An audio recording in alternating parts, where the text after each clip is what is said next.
Hello viewers, this is Ungal Anban Hemant. In an attempt to make the whole world know about the mighty kings of our culture, here's a web series, The Story of Our Kings.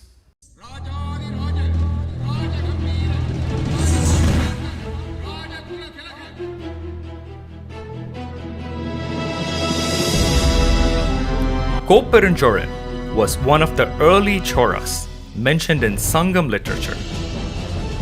He ruled from his capital, Uraiyur, which is the present-day Tiruchirappalli. He is the subject of a number of poems in Puranaanooru, the 400 heroic poems on Tamil kings, wars, and public life. Kopperuncholan, being a poet himself, has been credited with a few poems in Puranaanooru and also in Kalithogai. He was an intimate friend of many poets. The most notable among them was poet Pisiranthaiyar from a distant town called Pisir in the Pandya kingdom. Though Kopperuncholan and Pisiranthaiyar had never seen or met each other, they shared a special bond of friendship.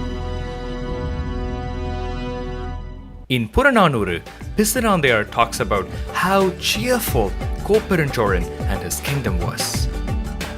If you ask me who my king rules a prosperous, fine country where laborers drink filtered, aged liquor and eat cooked tortoises without limits, their cheeks bulging with roasted eels as they forget their occupation and celebrate perpetual festivals. He is enemy to the hunger of poets and their suffering relatives. He is Kopperuncholan of Uraiyur. When Kopperuncholan's fame and glory was on the rise, and everything was going well, begins a serious disagreement between him and his two young sons. While their father was already ruling the country, the sons desire for the throne and start raising an army against their father. As Kopperuncholan prepares for war against his sons, Uraiyur, a poet and a friend, advises him that there are two problems with it. One, if he kills his own sons and wins the war, the country would be left without an heir.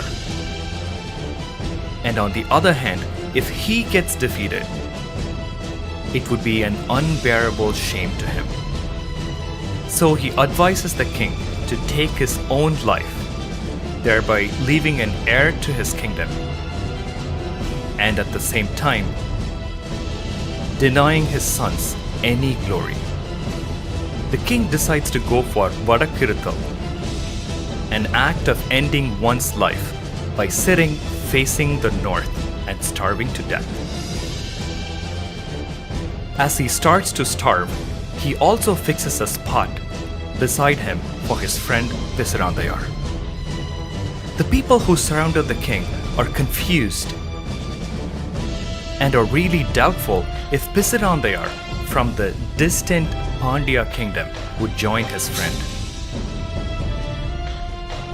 But Kopperuncholan has no doubt about it. After Kopperuncholan was dead, Pisiranthaiyar arrives at the scene. He sits at the spot fixed for him and quits his life just like his friend did. Kopperuncholan and Pisiranthaiyar will always be remembered for their impeccable friendship. Kopperuncholan.